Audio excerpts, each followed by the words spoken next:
नमस्कार।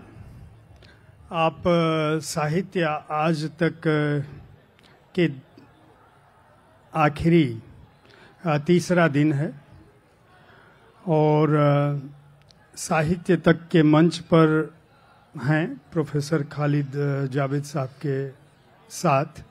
मैं हूं जयप्रकाश पांडे और खालिद साहब से बात करने के लिए जब चयन किया जा रहा था कि कौन बात करेगा, तो मुझे ये जिम्मेदारी सौंपी गई। उसकी बहुत सारी वजहें, मुझसे जो बड़े लोग हैं संस्थान में, उन्होंने बहुत खोजबीन करने के बाद ये पाया कि शायद प्रोफेसर खालिद जावेद से बात करने के लिए मैं इसलिए उपयुक्त हूँ क्योंकि मैं रोज़ किताबें पढ़ता हूँ। खालिद साहब का परिचय जो उन्हें जानते हैं उन्हें देने की ज़रूरत नहीं, और जो उन्हें नहीं जानते उन्हें जानना चाहिए। और आज की पीढ़ी को इसलिए भी जानना चाहिए कि जो अंतर्राष्ट्रीय फलक है कथा साहित्य का, कथा संसार का, जिसमें बिंब, प्रतिमान, प्रतीक का जो प्रयोग है, उन्हें अनूठे ढंग से खालिद साहब ने अपनी कृतियों में रच दिया। और उर्दू का कथा संसार जिन लोगों से समृद्ध होता है, और हमारे जैसे लोग जो पढ़ने की कोशिश करते हैं कि हम समझ पाएं, जान पाएं, कुछ नया जान पाएं, वो कई बार उलझ जाते हैं। अकादमिक परिचय बहुत बड़ा हो सकता है, पुरस्कार, जैसे भी पुरस्कार, एक जो सर्वाधिक राशि का साहित्यिक पुरस्कार है वह आपको मिल चुका है। उसका अंग्रेजी अनुवाद, जो तर्जुमा जिसको कहते हैं, किताबें बहुत सारी हैं। मौत पर भी कोई लिख सकता है, बावर्ची खाने पे भी कोई लिख सकता है, और उसे इस तरह से लिख सकता है कि उसे पढ़ते समय आप उसके प्रवाह से अपने को मुक्त नहीं कर पाते। खालिद साहब माफ़ करेंगे क्योंकि मैं उर्दू में मेरा हाथ बहुत तंग है और हिंदी में मैं जो बोलूँगा वो पता नहीं क्या क्या बोलूँगा, लेकिन मैं जानता हूँ कि आप दर्शन शास्त्र के विद्वान रहे हैं, तो मेरी जो खामियां हैं उसे भी आप अपने उत्तर से ढक देंगे। तो खालिद साहब, शुरुआत कैसे हुई ये बात आपसे हज़ारों बार पूछी गई होगी, लेकिन चूंकि ये साहित्य तक का मंच है और मैं साहित्य तक का संपादक हूँ, रोज़ पिछले 3, 4, 5 वर्षों से यह कार्यक्रम डिजिटल मीडिया पे चल रहा है। हमारी जो साहित्य आज तक की करता धरता है कलीपुरी जी, उनका ये था कि साहित्य को हर दिन पहुँचना चाहिए समाज के बीच, और उसके लिए साहित्य तक की शुरुआत की। तो चैनल तो पर हम रोज़ ये काम कर रहे हैं, लेकिन संयोग या दुर्योग जो भी रहा हो, ऐसा अवसर नहीं बना कि हम आपसे मुलाकात नहीं हो पाई हमारी। दुर्योग मतलब उस दुर्योग उस अवसर को कह रहा हूँ जो 5 साल बाद आया है, और संयोग उसको कि हम लोग साथ बैठे हैं। तो शुरुआत कैसे हुई है? जो किस्सों का संसार है जिसमें अलग अलग तरह के बिंब मिलते हैं, जहाँ मौतें हैं, अंधेरा है, और उसको भी इतनी खूबसूरती से आप बयां कर देते हैं कि पाठक उन्हीं में उलझ जाता है। इसकी शुरुआत कैसे हुई? जी जी, इसके साथ ही रहता तो ठीक था कि आप इसको ले लें, मैं कर लूँगा। जी, थैंक यू। बहुत शुक्रिया, आपने मेरे बारे में बड़ी अच्छी बातें की, वो भी की जिनके लायक नहीं हूँ मैं। अरे ऐसी बात अच्छा नहीं, आप उसके बहुत लायक हैं सर। बहुत। आपने कहा कि शुरुआत कैसे हुई, तो शुरुआत तो जैसे ही होश संभाला वैसे हो गई। शब्दों में शुरुआत थोड़ा बाद में हुई, लेकिन एहसास की दुनिया में जो एक ख़ास संवेदना किसी चीज़ की, अब वही सबसे ख़ास होती है। देखिए, मैं ये मानता हूँ कि लेखक जो होता है वो अपने समाज का सबसे हसास फर्द होता है, the most sensitive person of the society. और लेखक, ये भी मैं मानता हूँ कि लेखक बनाए नहीं जा सकते, managers are bound and doctors are bound, but the writer and the poets are not made, they are born. अब ये और बात कि कभी कभी वो बॉर्न होने के बावजूद जो है वो स्पाइल्ड जीनियस होके निकल जाए या कोई और रास्ता निकाल ले, लेकिन एक खास संवेदना होती है। तो जिसको आप कह रहे हैं ना कि बार बार जैसे मृत्यु का रंग आप कह रहे हैं जो डार्क है या जो दुख है, तो कुछ आप ये भी कह सकते हैं कि चूंकि दर्शन शास्त्र से मेरी दिलचस्पी बहुत थी और मैंने साइंस से ग्रेजुएशन किया है, लेकिन साइंस से ग्रेजुएशन करने के बाद ही मुझे ये लगा कि इसका और दर्शन का ताल्लुक, क्योंकि जब मैंने क्वांटम फिजिक्स पढ़ा, क्योंकि मैं फिजिक्स का स्टूडेंट था, तो जब मैंने क्वांटम फिजिक्स पढ़ा तो मुझे लगा कि ये जो मैटर है और ये जो एनर्जी है, इसके बीच का जो संबंध है वो बहुत दार्शनिक संबंध है, और मैटर कब एनर्जी में बदल जाएगा इसके बारे में आप कह नहीं सकते। ये बड़े आध्यात्मिक किस्म के सवाल थे जो मुझे लगे, तो मैंने वो छोड़ के और फिर दर्शन शास्त्र में एमए किया, फिर उसी को आगे बढ़ाया, फिर वहीं पे मैंने 5 साल तक दर्शन शास्त्र पढ़ाया। और मुझे ये महसूस हुआ कि साहित्य और दर्शन में फ़र्क ये है, या जो मेरी सोच है वो ये है कि दर्शन में या फिलॉसफी में जो आइडियाज़ होते हैं वो एब्स्ट्रैक्ट आइडियाज़ होते हैं, वो यूनिवर्सल आइडियाज़ होते हैं। Idea of the rationalism, idea of the existentialism, idea of the intellectualism, मतलब तरह तरह के आइडियाज़ होते हैं। यही आइडियाज़ जब इंसानी ज़िंदगी पे जुड़ जाते हैं तो ये इम्प्रेशंस की शक्ल ले लेते हैं, यानी वो जो कि सिर्फ अमूर्त विचार हैं, वो जब इंसान की ज़िंदगी में शामिल होते हैं तो अमूर्त नहीं रहते। उसमें जो ह्यूमन एंगल पैदा हो जाता है, उस ह्यूमन एंगल से वो उसके ऊपर पड़ने वाले जो असरात होते हैं, वो खुशी के और गम के और दुख के, तो जाहिर है कि बुद्धा की जब मैंने फिलॉसफी पढ़ी तो बहुत अनोखी फिलॉसफी है बुद्धा की। आप बुद्धा को अगर देखेंगे, बुद्ध को, तो सारी फिलॉसफी से उस वक्त वो इंडियन फिलॉसफी में भी जो 6 स्कूल हैं, जिसमें जैन भी हैं, न्याय दर्शन भी है, वैशेषिक दर्शन भी है, योगा भी है, सबसे अलग है वो बुद्ध, चूंकि वो दुख को थीसिस बना के अपनी बात आगे कर रहे हैं, तो कोई तो बात रही होगी। तो मुझे भी लगा कि शायद मेरे दिल में भी एक गड्ढा है और उस गड्ढे को मुझे दुख की मिट्टी से भरते रहना चाहिए। तो ये चीज़ बहुत पहले से मतलब चली आ रही थी, और ये भी लगा मुझे कि साहित्य और दर्शन मतलब एक ही नदी के 2 किनारे हैं। अब मैं किसी एक जगह ठहर नहीं पाया, मतलब कभी दर्शन से बहता हुआ साहित्य के किनारे पे आ जाता हूँ, वो भी मेरा पूरा घर नहीं होता, कुछ वहाँ से बहता हुआ और फिर दर्शन के किनारे आ जाता हूँ, वो भी घर नहीं होता, शायद घर है नहीं कोई, मैं बहता रहता हूँ दोनों किनारों के बीच। तो मुझको ऐसे ही लगता है। खालिद साहब, आपके लेखन पर लगातार इस बात की, जब भी आपके लेखन की चर्चा होती है, अलग अलग तरह के विचार लोगों के सामने उपस्थित होते हैं, लेकिन मेरे जैसे जो आप कहेंगे अल्पज्ञ लोग हैं, अरे ऐसा मत कहिए, वो ये मानते हैं, मुझे ये लगता है कि कहीं न कहीं अध्यात्म, दर्शन, जीवन, मृत्यु के जो आध्यात्मिक सवाल हैं वह आपके उपन्यासों का मूल स्वर हैं, जबकि जो लोग आपको अकादमिक रूप से पढ़ते हैं वो ये कहते हैं कि रूसी साहित्य और जो पश्चिम का साहित्य है उनका असर आपके ऊपर ज़्यादा पड़ा है।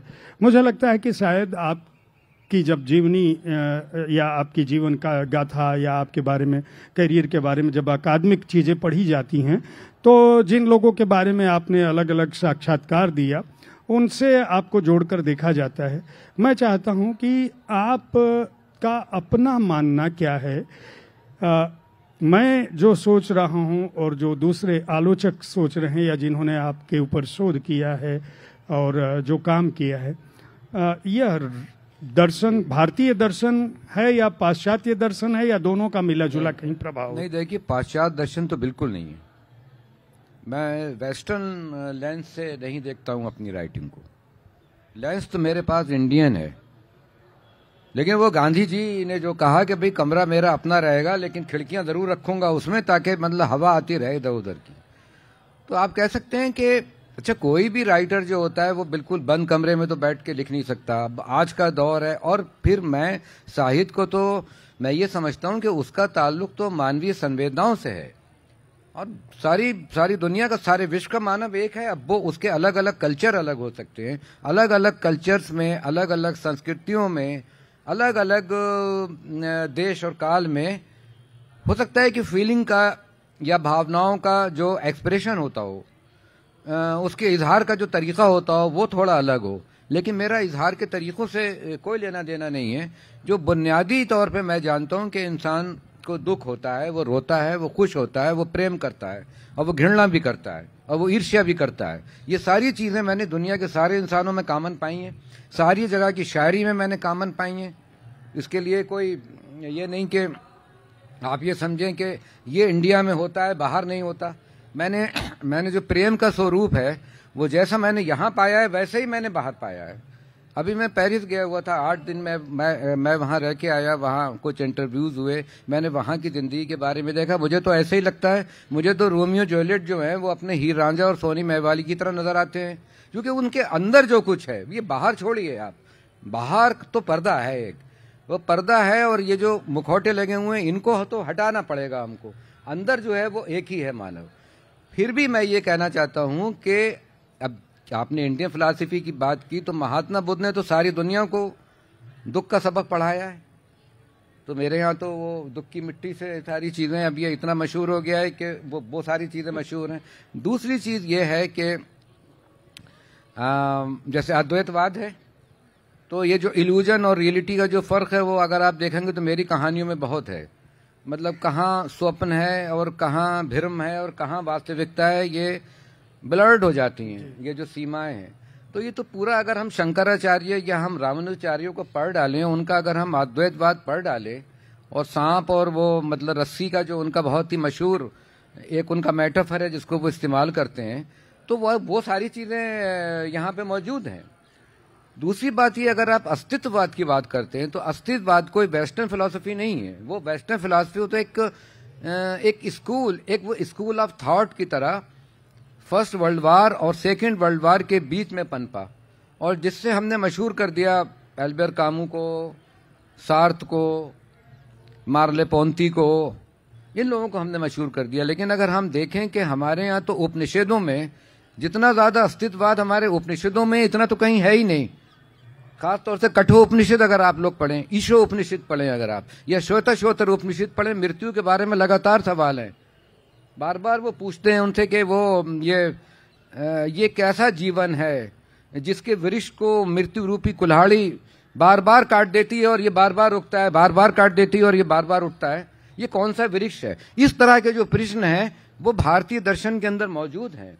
जो अस्तित्ववाद या योग वशिष्ठ की कहानियां अगर हम पढ़ें, वो बड़ी अद्भुत किताब है, जिसके बारे में कहा जाता है कि वो वाल्मीकि ने लिखी है, लेकिन इसका कोई अभी पूरा सबूत नहीं। उसमें जो समय को लेके जो बात है, कौन सा समय, हम किस समय की बात कर रहे हैं, एक वो समय जो कि मेरे मन में चल रहा है, एक वो समय जो कि बाहर चल रहा है, एक मैथमेटिकल समय है और एक स्पिरिचुअल समय है और एक ही जमीन के घूमने का समय है। ऐसे जो सवालात है वहां देखिए, उससे असर लेके बोरखेज ने कहानियां लिखी है। ऐसा नहीं है कि ये जो लोग ये कहते हैं कि वेस्टर्न लोगों का असर है मेरे ऊपर ही नहीं और किसी पे भी, तो दरअसल उन्होंने अपना ही लिटरेचर पढ़ा नहीं होता है, इसलिए कहते हैं। अगर अपना लिटरेचर पढ़ लिया होता तो कभी नहीं कहते। क्या बात है, बहुत अच्छी बात। खालिद साहब, एक जगह आपने लिखा है कि व्याकरण की किताब में मैंने काल के तीनों रूपों में स्वयं को तलाश किया और हर रूप में स्वयं को अनुपस्थित पाया। ये जो तलाश है, अस्तित्व की तलाश, जहाँ से धर्म दर्शन की बातें उठती हैं, ये कहाँ जाकर पूरी होंगी? अब ये देखिए, तलाश ही सबसे बड़ी चीज होती है। पता नहीं लगता है, कोई मंजिल कोई चीज नहीं है, रास्ते हैं। ये वो रास्ते हैं, अस्तित्व के रास्ते, वो रास्ते हैं जो कभी खत्म नहीं होंगे। हमको ये लगता है कि एक दिन मंजिल आएगी, लेकिन वो जो मंजिल होती है वो एक छोटा सा पड़ाव होता है, एक बहुत बड़ी यात्रा का एक वो पड़ाव होता है। और उस पड़ाव के बाद मैं तो मृत्यु को भी उसी तरह देखता हूँ ना। ये बात वही है, अपने आप को तलाश करने वाली बात, के मृत्यु को मैं ये मानता हूँ कि वो जीवन का फुल स्टॉप नहीं है। जैसे अगर जीवन का अगर कोई एक वाक्य है जो कि लिखा गया है, अगर जिंदगी एक जुमला है और हमने उसको लिखा है, तो मृत्यु उसका फुल स्टॉप नहीं है, मृत्यु कामा है। कामा लगाइए और फिर आगे बढ़िए। मैं नहीं लिखूंगा, कोई और लिखेगा। हर लेखक का लिखा हुआ ओपन एंडेड होता है। कोई टेक्स्ट ऐसा नहीं है जो अपने आप में बिल्कुल कंप्लीट हो जाए। तो मृत्यु भी मतलब चलने वाली चीज है, जिंदगी के साथ साथ चलने वाली चीज है। जिस दिन पैदा होते हैं उस दिन मृत्यु साथ में पैदा हो जाती है, उसी दिन साथ में दोनों का जन्म होता है। लेकिन मनाते हम उसको कहीं बहुत आगे जाके। खालिद साहब, ये आपको नहीं लगता कि आप जो धार्मिक विचार हैं पूरी दुनिया में, हिंदू धर्म दर्शन को छोड़ के जहां पुनर्जन्म की परिकल्पना है, लगातार जीवन और निरंतर चलता रहता है मोक्ष की प्राप्ति से पहले तक, तो कहीं न कहीं दुनिया के बड़े धर्मों के विचारों का जो उनका मूल स्वर है उसका अतिक्रमण कर रहे हैं अपने लेखन से, जब आप ये कह रहे हैं कि मृत्यु जो है वह एक कामा है।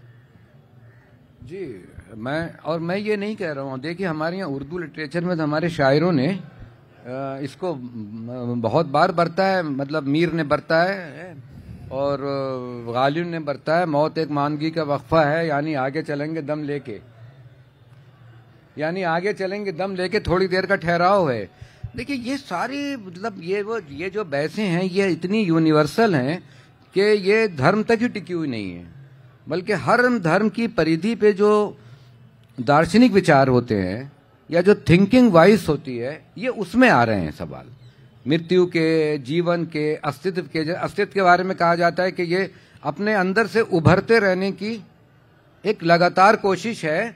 और ये कहते हैं कि चेतना है, लेकिन चेतना एक ढलान है और आप चेतना की ढलान पे खड़े नहीं हो सकते, आपको फौरन फिसलना होगा। क्योंकि जो समय है ना, ये बात भी पहले मतलब सबसे पहले पूरी दुनिया को बुद्ध ने समझाई है कि क्षणिकवाद, उनका तो पूरा दर्शन में जो है वो एक पूरा चैप्टर उनका क्षणिकवाद पे है कि सब कुछ जो है वो एक क्षण है। अब यूनान में फिलासफर पैदा होता है उनके 50 साल बाद, हेराक्लिटस, और हेराक्लिटस इसी बात को ऐसे कहता है, you can't take bath twice in the same river, तुम एक ही नदी में 2 बार नहीं नहा सकते क्योंकि उतनी देर में पानी बदल जाता है। तो ये तो बुद्ध बोल रहे हैं वहां पे।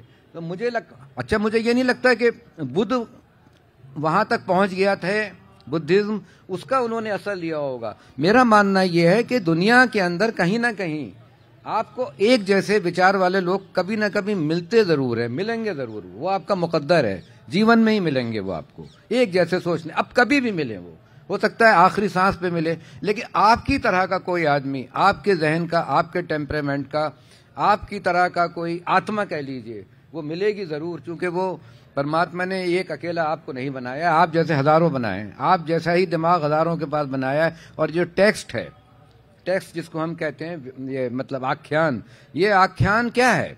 ये आख्यान एक बहुत बड़ा एक आख्यान है जिसमें हम कुछ परम्यूटेशंस और कुछ कॉम्बिनेशंस करते रहते हैं और अपना एक लैंग्वेज का खेल खेलते रहते हैं। और इसी लैंग्वेज के अंदर मेरी फीलिंग इसलिए होती है, जो मैंने कहा कि हर जमाने में मैंने अपने आप को तलाश किया कि मेरी जबान की जो सीमाएं हैं वही मेरे ही वजूद की सीमाएं हैं। क्या बात, क्या बात। The limitations of my existence are the limitations of my language. मैं लैंग्वेज से बाहर कुछ कह ही नहीं सकता। ये है। क्या बात है, क्या बात है। मैं अगर पूछूं कि खालिद साहब के ऊपर किस दर्शन का सबसे अधिक, क्योंकि बार बार आप बुद्ध की बात कर रहे हैं, दर्शन शास्त्र के प्राध्यापक, मतलब वो आपका विषय रहा है, और साहित्य, उर्दू साहित्य, हिंदी साहित्य, पाश्चात्य साहित्य, रशियन साहित्य, मतलब जो कुछ भी लिखा गया है आप लगातार पिछले कई दशक से वो उसको न केवल बांच रहे हैं, मतलब न केवल उसको पढ़ रहे हैं बल्कि लिख भी रहे हैं, तो वो ध्वनित हो रहा है। लेकिन अगर मैं पूछूं कि आप किस दर्शन से अधिक प्रभावित हैं, और आपका लेखन तो निश्चित रूप से उन सबका समुच्चय है। एक तो मुझे ये बड़ी खुशी हो रही है आपसे बात करके कि आपके जो सवालात हैं मुझसे, आज सवालात हैं या जो बातचीत हैं वो बहुत डिफरेंट हैं, क्योंकि पिछले 2-3 साल से लगातार ऐसी चीज़ें चल रही हैं मेरे साथ। तो लोग साहित्य को लेके आइसोलेशन में सवाल मुझसे करते हैं, ब्रैकेट में रख देते हैं लिटरेचर को कहीं या भाषा को कहीं। आपने चूंकि बार बार आप मुझे मेरी पहली मोहब्बत की याद दिला रहे हैं जो कि दर्शन शास्त्र है, तो छोड़ के इधर आया ना तो आप बार बार मुझे उधर क्योंकि ले जा रहे मुझे ऐसा ही आपको पढ़ते हुए भी महसूस होता रहा, और मुझे ये पहले से दिमाग में था मेरे कि जब भी मैं आपको पकड़ूंगा आपको पूछूंगा जरूर ये सवाल कि मुझे मैं जिस तरह से आलोचक आपको बहुत ही रुक्ष ढंग से मैं कहूँगा, मुझे क्षमा करेंगे जो भी लोग खालिद साहब पर लिखे हैं, निश्चित रूप से उनकी मोहब्बत है तभी उन्होंने लिखा है, लेकिन मुझे हमेशा आपकी किताबों को पढ़ते हुए भी और जो आप बताते हैं आपसे अभी बातचीत में, मुझे आप दार्शनिक ज़्यादा लगते हैं बजाय इसके कि ये कहा जाए कि प्रोफेसर खालिद जावेद उर्दू के बड़े साहित्यकार हैं, कथाकार हैं। ये बहुत छोटा करता है आपको कहीं न कहीं, मुझे लगता है आप उससे कहीं बड़े हैं। अब ये तो नहीं जानता, लेकिन मैंने कहा जब मैंने दर्शन शास्त्र पढ़ा था, जब मैंने फिलॉसफी पढ़ी थी तो, और जब मैंने फिलॉसफी पढ़ाई थी उसको आज छोड़े हुए 30 साल हो रहे हैं जी। तो ये वो जमाना है जब आतिश जवान था तो फिलॉसफी मैंने जवानी में पढ़ी या पढ़ाई जी, वो साथ साथ चलती आई, और अब बुढ़ापे में साहित्य मेरे पीछे पड़ गया है अपने एक ऑक्टोपस की तरह। तो अब मेरी समझ में आता ही नहीं कि मैं उसे छोड़ूं, वो है ना, या इसको। तो मैं उसका तरीका यही है कि मतलब वो दोनों पानी मिला लो भाई, जो मैंने अभी जवाब दिया आपको कि वो दोनों पानी मिला लो, थोड़ा सा आबे हयात जो है उसको जहर में मिला लो और सोचो कि क्या बनती है कोई चीज। तो इसीलिए मेरी चीजों में आपको लगता होगा भाई बहुत डार्क है, बड़ा डिस्टोपियन लिटरेचर है ये, लेकिन वो आता वहीं से है जो आपके लेकिन मैं ये भूलूंगा नहीं जो आपने मुझसे सवाल किया था, मैं उसका जवाब दे दूं। मैं इधर उधर जो हूँ वो बात ज्यादा नहीं ले जाऊंगा। आपने सवाल किया था कि किस दार्शनिक से या किस दर्शन से, तो एक तो बुद्ध से, नेचुरली बुद्धिज्म से सबसे ज्यादा। लेकिन ये देखिए, ये जो मुतासिर होना होता है ये साहित्य में ऐसे नहीं आता है कि एज इट हमने उठा के बुद्ध की फिलॉसफी या बुद्ध के दर्शन को उठा के रख दिया और कोई भी डिकोड कर ले, ऐसा नहीं हो सकता है। आर्ट का काम तो हमेशा ये है कि वो रियलिटी को थोड़ा सा उल्टा करके दिखाएगा, थोड़ा सा डिस्टॉर्ट करके दिखाएगा।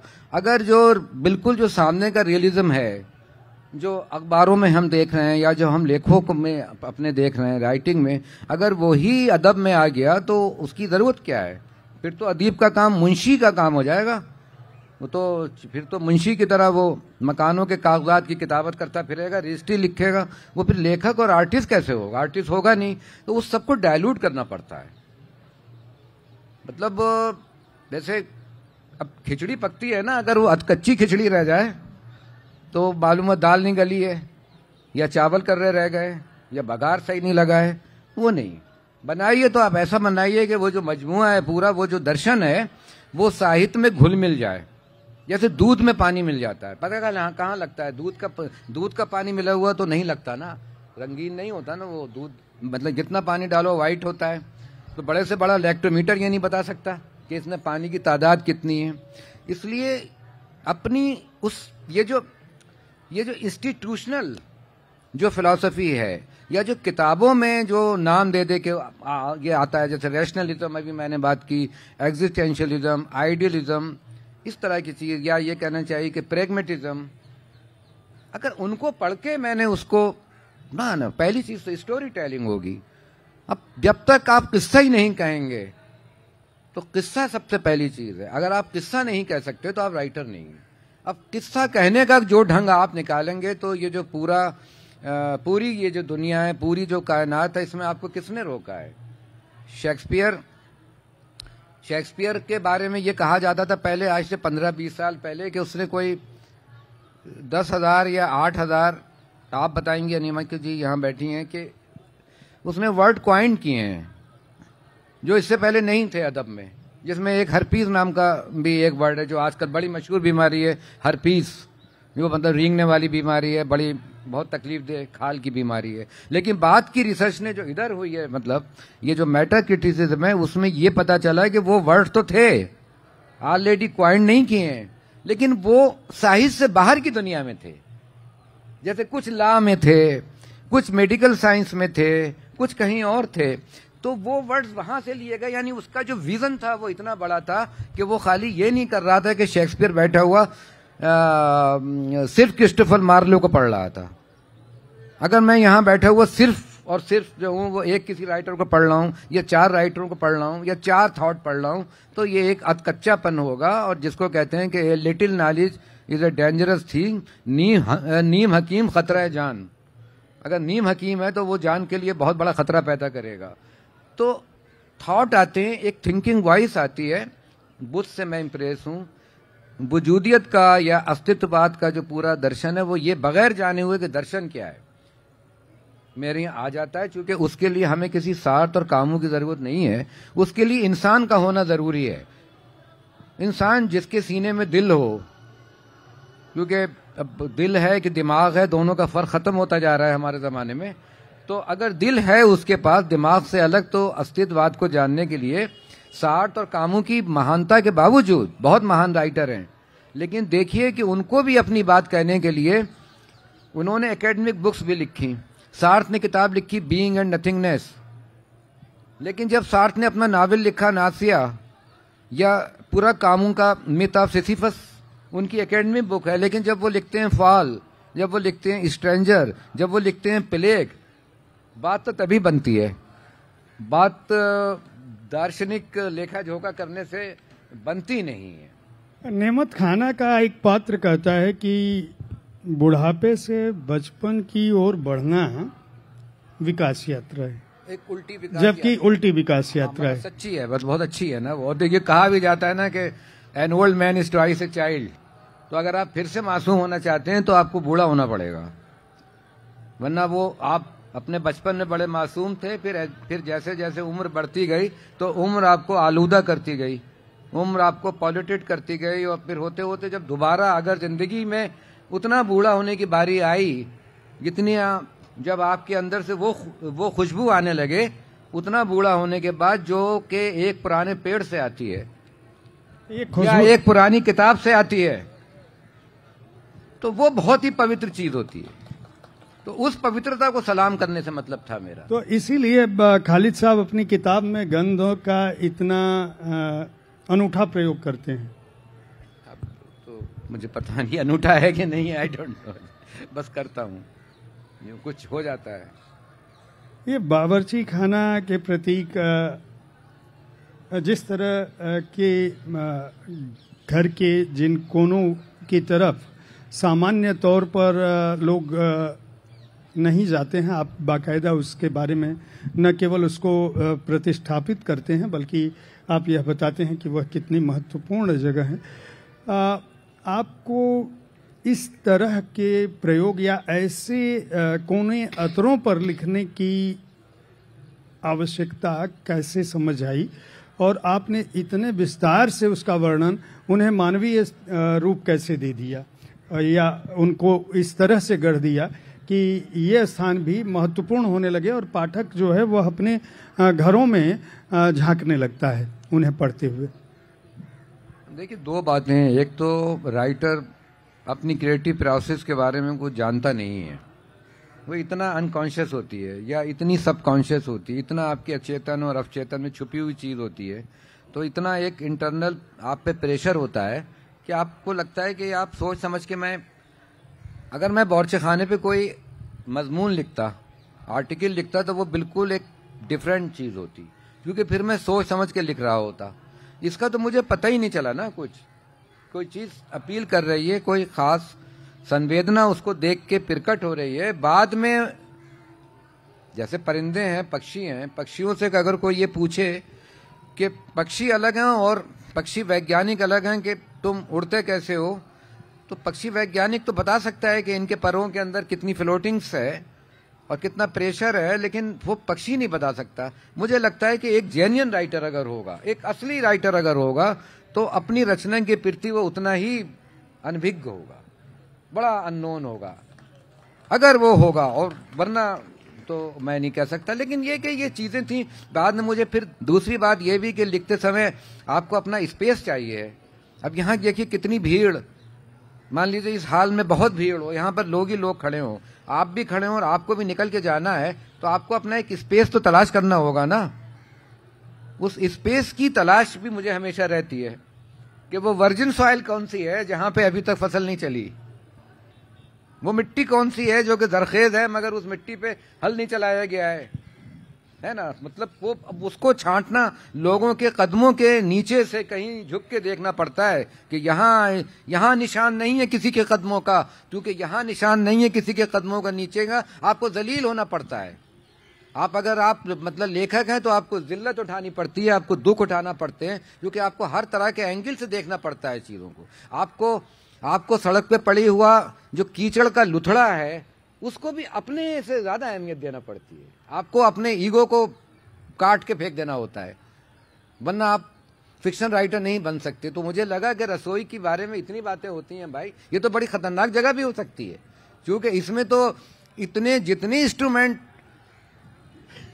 मैंने लिखा है कि ड्राइंग रूम में लगी हुई बंदूक भी इतनी खतरनाक नहीं हो सकती, क्योंकि वो तो सिर्फ एक फैशन में लगाई गई है ना जी, क्योंकि उसमें गोली भी नहीं होती, वो तो लगी हुई है। बाप दादा ने कभी शेर का शिकार किया था तो उसकी निशानी के लिए लगी हुई है। मगर ये जो बावर्ची खाने में चिमटा, तवा, छुरी, कवगीर, सड़सी, सिलबट्टा और पिसी हुई मिर्चें, ये सब जो रखी हुई हैं यार, ये तो बड़ा वायलेंस है इसके अंदर, टू मच वायलेंस। और इनमें कितना वायलेंस है, और कोई भी ऐसा मौका हो सकता है कि ये बहुत खतरनाक हथियार बन जाएं। अब तो नहीं होता है, अब तो गैस है।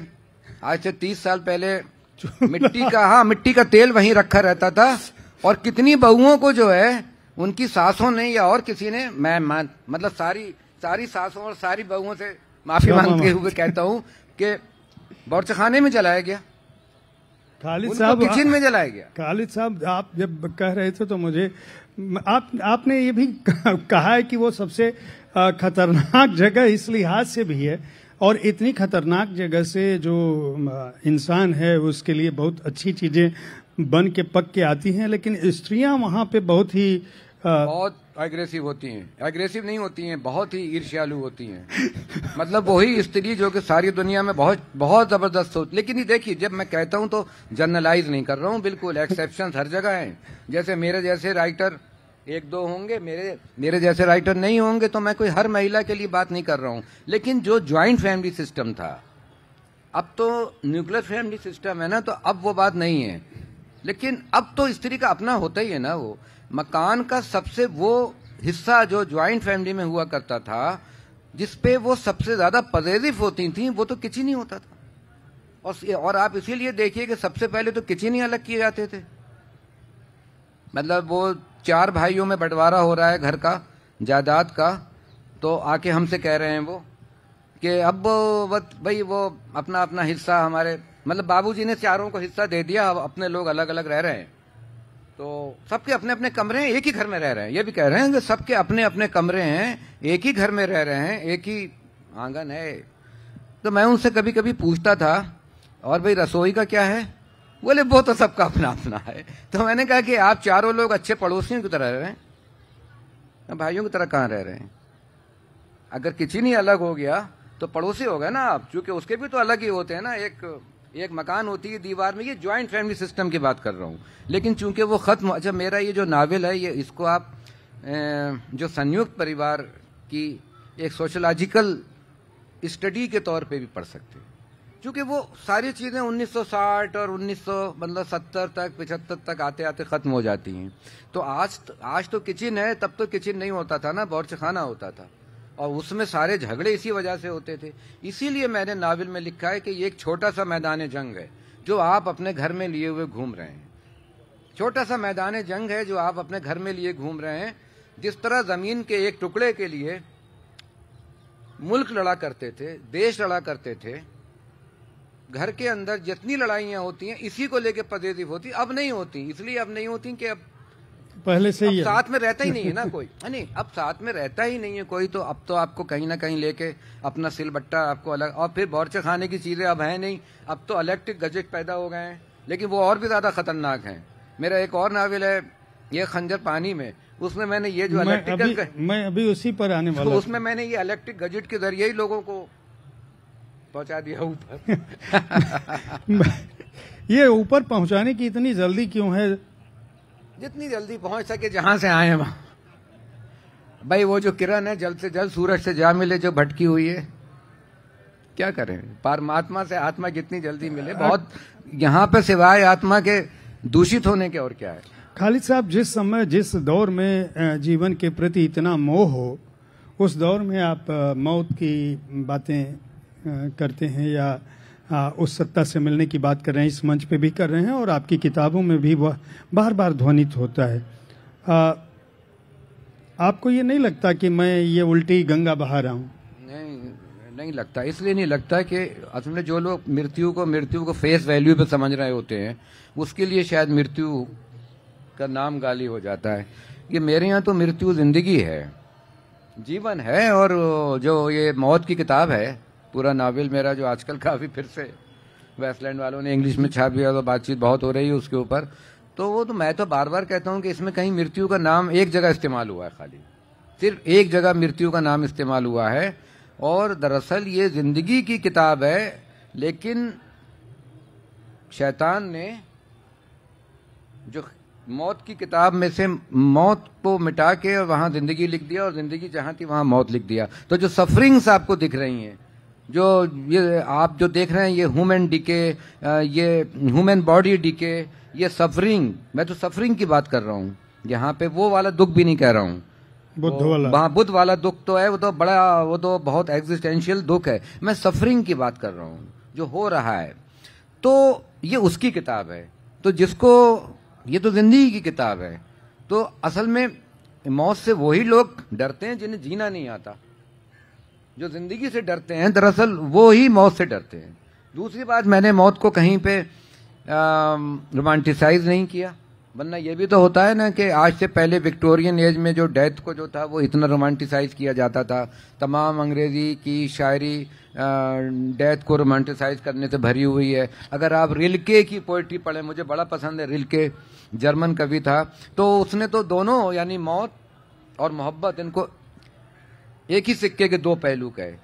और मृत्यु में फना हो जाना, मोहब्बत का फना हो जाना, इसको सूफीज़्म से भी जोड़ सकते हैं आप, जो सूफियों की यहाँ जो फना हो जाना है।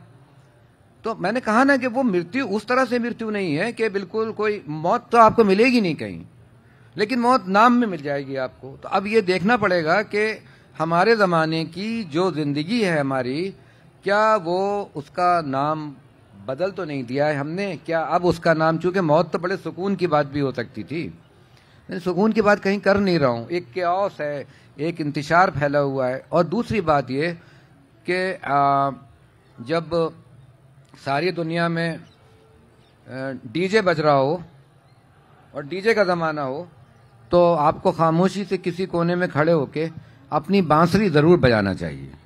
क्या बात है।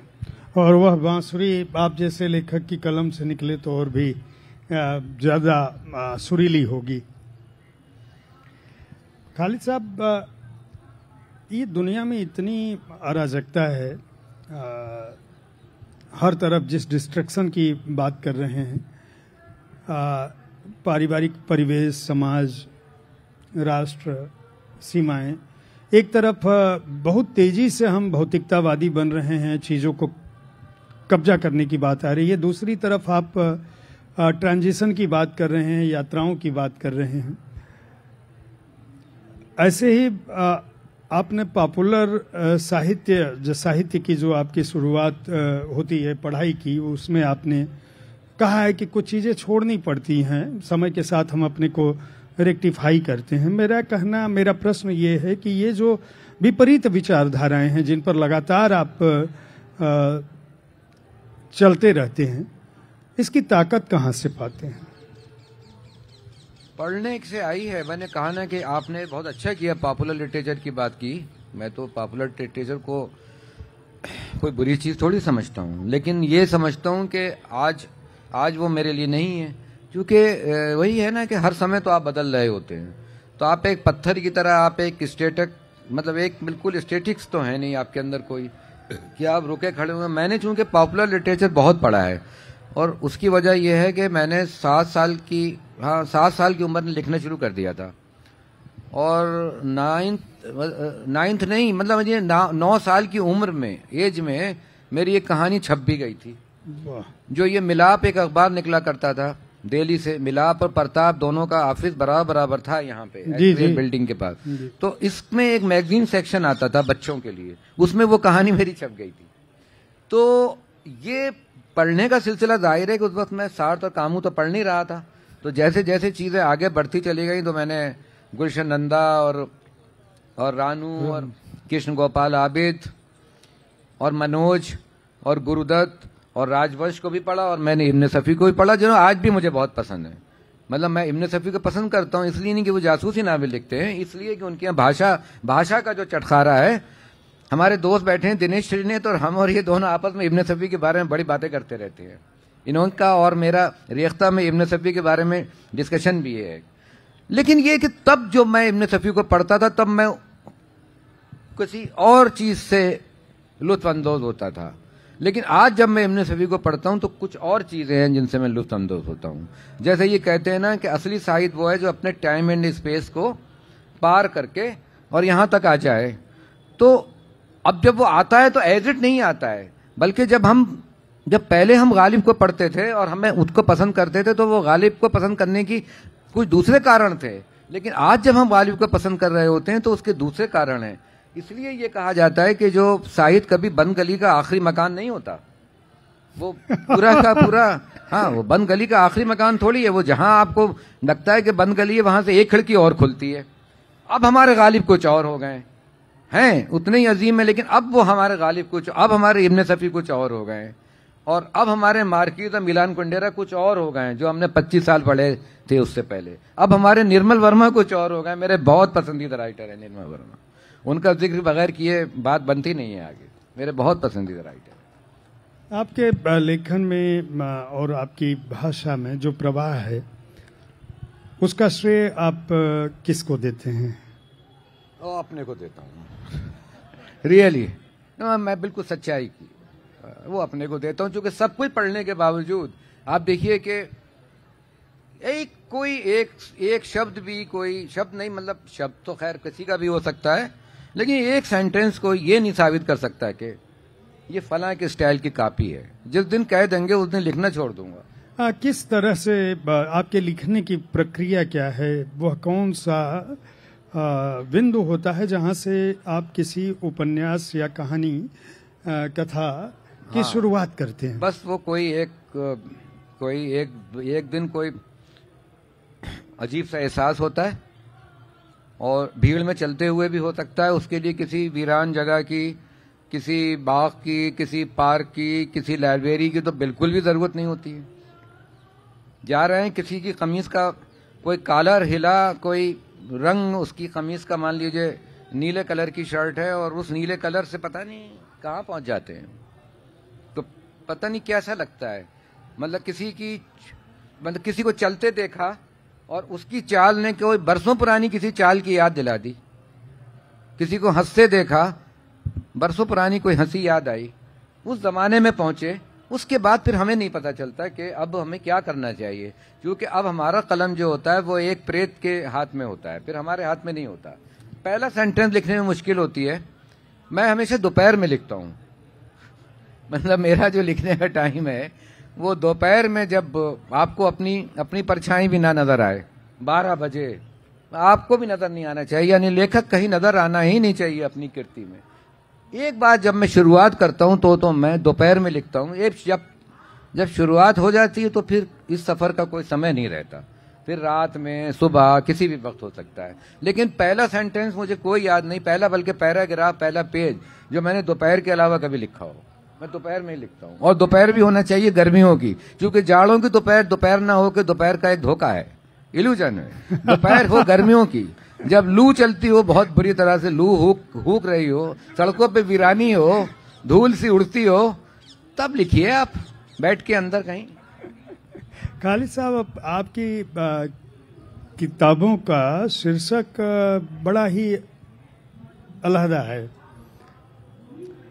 किताबें लिखने के बाद इनका शीर्षक तलाशते हैं, उसमें कितना वक्त लगाते हैं, जो इतने अनूठे और अलग तरह के और सीधे दिलों के अंदर उतरने वाले? हाँ, वो बाद ही में होता है, ज्यादातर बाद में होता है, लेकिन नेमत खाने का पहले ही आ गया था। 1-2 पेज लिखने के बाद ही लगा था कि इसका तो टाइटल नेमत खाना ही रखना है। मौत की किताब में थोड़ा टाइम लगा था, मौत की किताब नहीं रख रहे थे, थोड़ा सा उस जमाने में 2011 में लिखी थी तो कुछ डाउट भी हो रहा था, कुछ रीडर्स से डर रहे थे, कुछ आलोचकों से डर रहा था मैं, यही क्या भाई मौत की किताब, क्या नाम होगा, बड़ी मनहूस सी किताब होगी।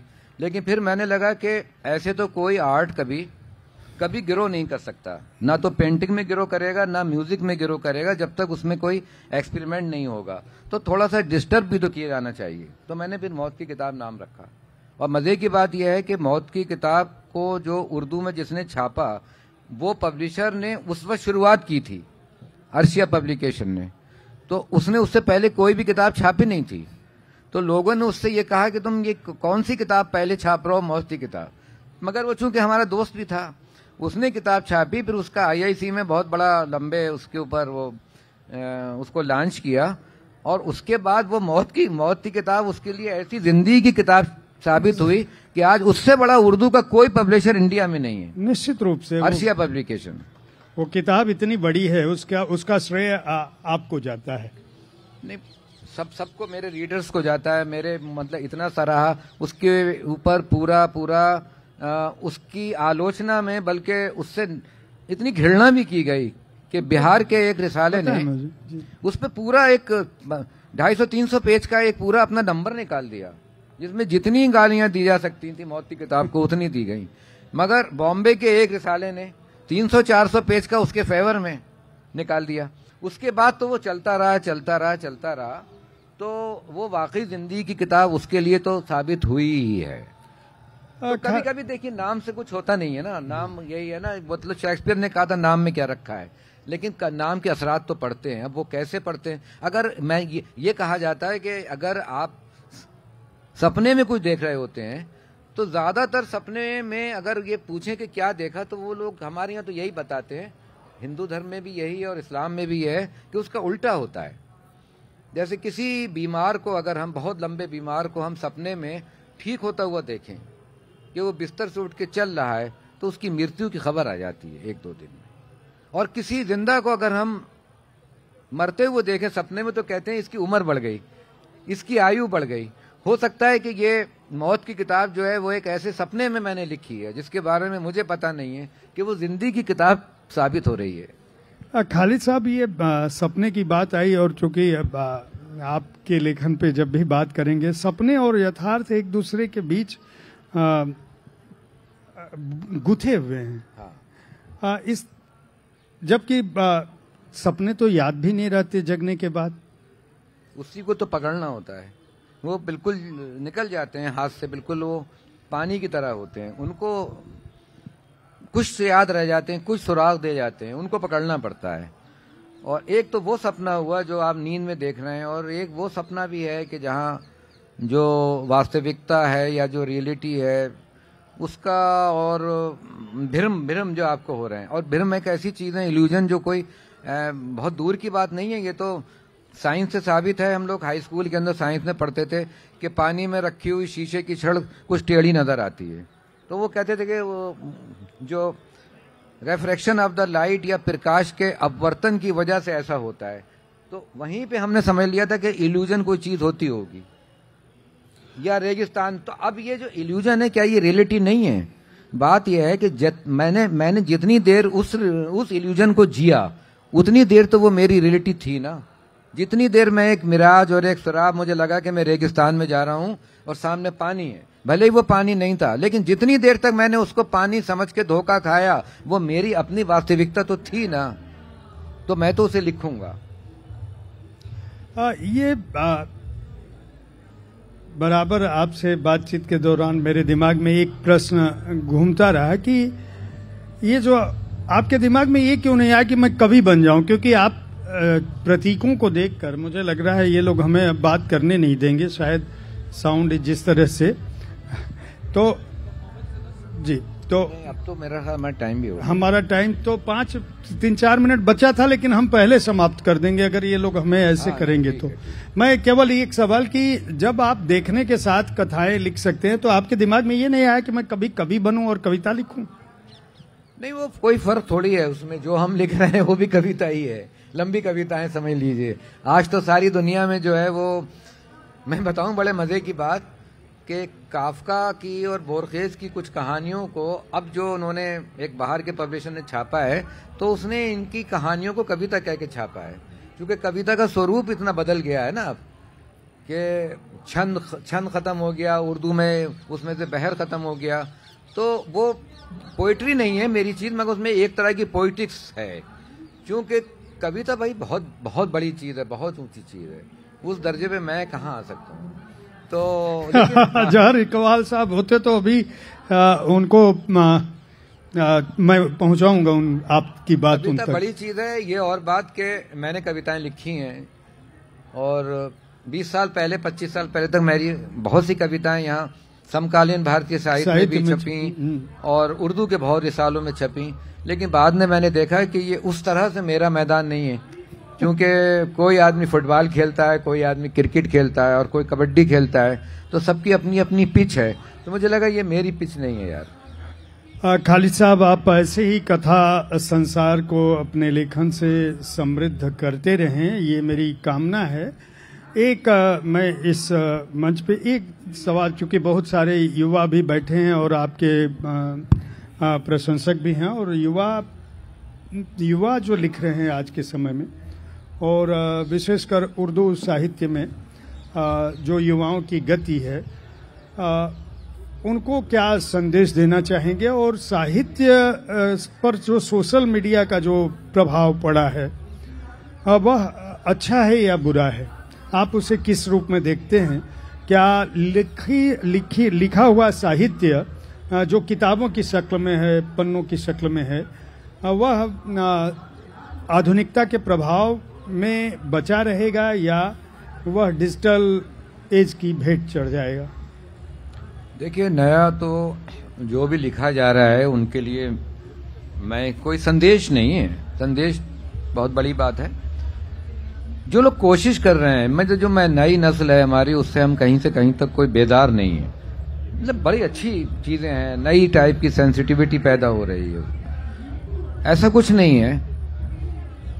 अपने आसपास के संसार को देखें गौर से और उस संसार से अपना एक रिश्ता बनाने की कोशिश अगर वो करेंगे तो वहीं से उनकी लेखनी आएगी। फैशन में ना लिखें। यह ना है कि तुम लिख रहे हो तो हम भी लिख सकते हैं। सोशल मीडिया पे जो कुछ हो रहा है उसके कुछ फायदे हैं। उसने हमें बहुत आज़ादी दी है कि जो पत्र पत्रिकाओं का जो एक तरीके से मोनोपोली होती थी उनके एडिटरशिप की, उससे आज़ाद हुआ है। आदमी अपनी चीज़ लिख सकता है। लेकिन इसने एक तरह की इमीडिएसी पैदा की है, तात्कालिकता पैदा की है कि वो पानी के बुलबुले की तरह चला भी जाता है। तो मुझे लगता है कि जो पक्की रोशनाई में छपी हुई चीज होती है उसमें आदमी ज्यादा जिम्मेदारी से भी लिखता है, क्योंकि फिर वो जिम्मेदारी हो जाती है उसकी। कोई चीज पक्की रोशनाई से लिखेगी, ऐसे आप लिख सकते हैं, लेकिन उसके अंदर इतनी तेजी और इतनी जल्दी होती है कि इतनी जल्दी तो कोई शायरी हो या कोई साहित्य हो ऐसा होता नहीं है। बिल्कुल इतनी जल्दी नहीं किया जा सकता कोई। यानी ये होता है आज के, अगर कोई आज मेरी किताब आई है और अब मैंने उसको दी किसी को, तो दूसरे दिन तक उसका फोटो लेके वो उस पर रिव्यू कर देता है। तो वो बिल्कुल फैशनेबल चीज है। तो जहां इतनी आजादी मिली है, हमें आजादी तो मिली है बहुत ज्यादा, लेकिन आजादी का आप जानते हैं कि दुरुपयोग और सुपयोग दोनों ही होते रहते हैं। तो इसको ब्लैक एंड व्हाइट में तो नहीं देखा जा सकता। खालिद साहब, बहुत बहुत आभार आपका साहित्य आज तक के मंच पर आने के लिए।